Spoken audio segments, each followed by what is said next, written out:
मेरे प्यारे दोस्तों, भाइयों और बहनों, आप सबका राधा कृष्ण भक्ति ज्ञान चैनल में स्वागत है। आज मैं आप सबको शिव महापुराण की कथा सुनाने जा रही हूँ, जिनकी कथा बड़ी ही अच्छी और बड़ी रोचक है, जिनको सुनने से भगवान भोलेनाथ बड़े ही प्रसन्न होते हैं। तो बोलिए, विघ्नहर्ता गणेश भगवान की जय, उमापति महादेव की जय।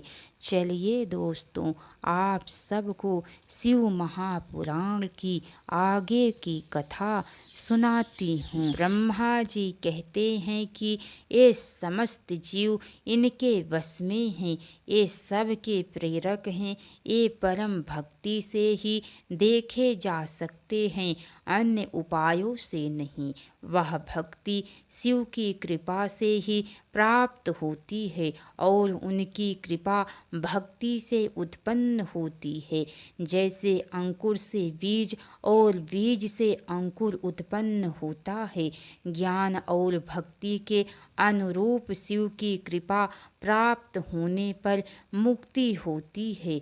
इस समय आप लोगों ने जो दिव्य सहस्त्र वर्ष वाला दीर्घ यज्ञानुष्ठान किया है, उस यज्ञ के अंत में मंत्र द्वारा आवाहन करने पर वायुदेव यहाँ पधारेंगे। वे ही आप लोगों को कल्याण का साधन एवं उपाय बताएंगे। नैमिषारण्य की यज्ञ भूमि में वायुदेव का पधारना। तदंतर ब्रह्मा जी ने कहा, मैंने इस मनोमय चक्र का निर्माण किया है, मैं इस चक्र को छोड़ रहा हूँ। जहाँ इसकी नेमी गिरकर टूट जाए, वही देश तपस्या के लिए शुभ होगा। ऐसा कहकर पितामह ने उस सूर्य तुल्य मनोमय चक्र की ओर देखकर और महादेव जी को प्रणाम कर उसे छोड़ दिया। फेंका गया वह कांतिमय चक्र विमल जल से युक्त सरोवर वाले किसी वन के एक मनोहर शिला तट पर गिर पड़ा। इसी कारण से वह वन मुनि पूजित नैमिषारण्य नाम से विख्यात हुआ। सूत जी कहते हैं, उन ऋषियों ने उस स्थान में यज्ञानुष्ठान प्रारंभ किया। कुछ समय बीत जाने पर वह यज्ञ जब समाप्त हो गया, तब ब्रह्मा जी की आज्ञा से वहाँ स्वयं वायुदेव पधारे। तब सभी ने उठकर वायुदेव को प्रणाम कर उन्हें स्वर्णमय आसन प्रदान किया। तत्पश्चात उनकी भली भांति पूजा की। इसके बाद मुनियों के द्वारा पूछे जाने पर शिव में उनकी भक्ति बढ़ाने के लिए वायुदेव ने सृष्टि की उत्पत्ति एवं शिव का ऐश्वर्य संक्षेप में बताया। मुनियों ने पूछा, आपने वह कौन सा ज्ञान प्राप्त किया है जो परम से भी परम सत्य एवं शुभ है, तथा जिसमें उत्तम निष्ठा रखकर पुरुष परम आनंद को प्राप्त करता है। वायु देवता बोले, महर्षियों, मैंने पूर्व काल में पशुपास और पशुपति का जो ज्ञान प्राप्त किया था, सुख चाहने वाले पुरुष को उसी में ऊंची निष्ठा रखनी चाहिए। अज्ञान से उत्पन्न होने वाला दुख ज्ञान से ही दूर होता है। वस्तु के विवेक का नाम ज्ञान है।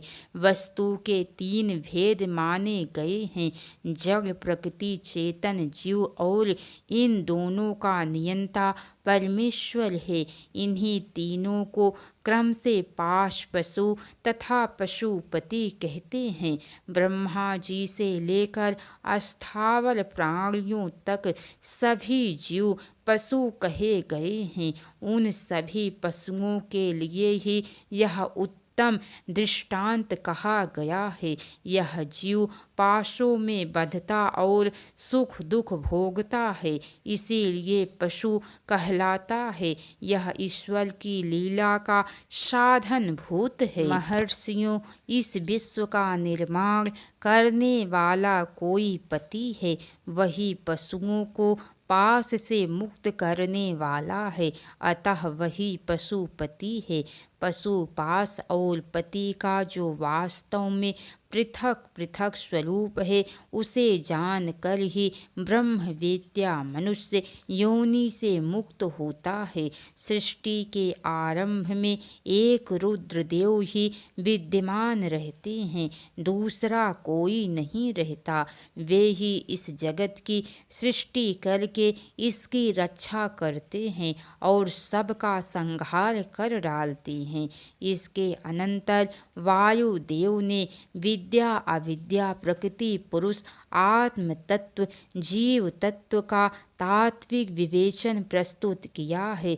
संक्षेप में सिद्धांत की बात यह है कि भगवान शिव प्रकृति एवं पुरुष से परे हैं। यही सृष्टि काल में जगत को रचते हैं और संहार काल में पुनः सबको आत्मसात कर लेते हैं। काल महिमा का वर्णन ऋषियों द्वारा जिज्ञासा करने पर वायुदेव ने काल की महिमा का वर्णन करते हुए कहा, संपूर्ण जगत को काल के वश में है, पर काल जगत के वश में नहीं है। शिव जी का अप्रतिहत तेज काल में सन्निविष्ट है, इसीलिए काल की महान मर्यादा मिटाई नहीं जा सकती। तदंतर वायुदेव ने काल महिमा प्रलय ब्रह्मांड की स्थिति रुद्रोत्पत्ति एवं ब्रह्मा जी द्वारा सृष्टि संरचना तथा सर्ग आदि का वर्णन किया।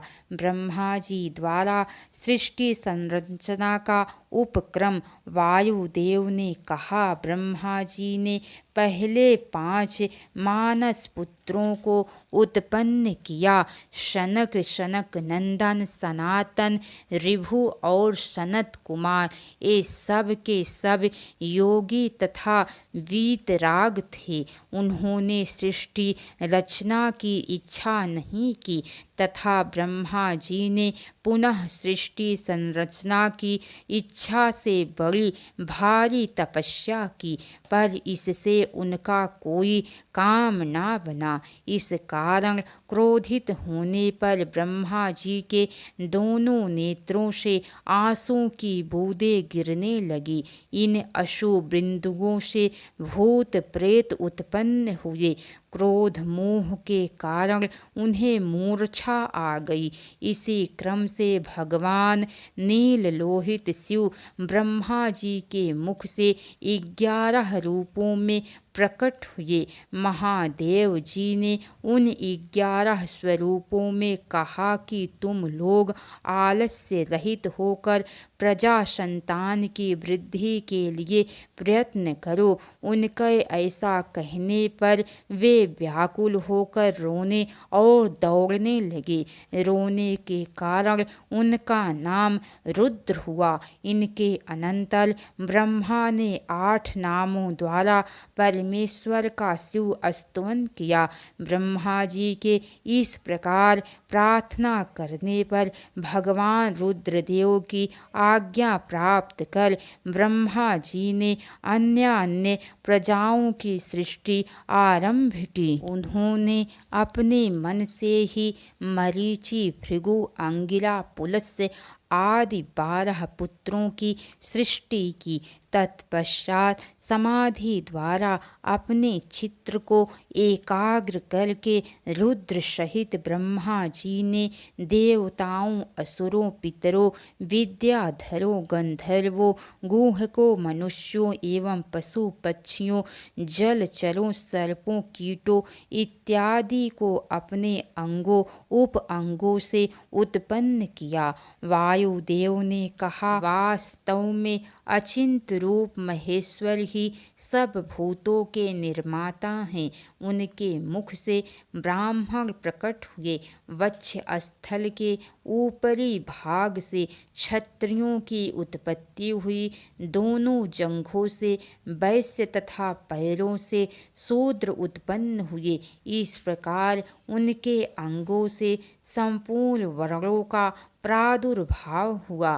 ब्रह्मा जी द्वारा अर्धनारीश्वर की स्तुति। वायुदेव बोले, जब ब्रह्मा जी द्वारा रची गई प्रजाओं का पुनः विस्तार नहीं हुआ, तब ब्रह्मा जी ने मैथुनी सृष्टि के लिए परमेश्वर को प्रसन्न करने की इच्छा से कठोर तप करना प्रारंभ किया। इसके आगे की कथा दोस्तों आप सबको कल सुनने को मिलेंगी। तो कैसी लगी कथा लाइक करके कमेंट बॉक्स में ज़रूर बताइएगा। तो बोलिए हर हर महादेव।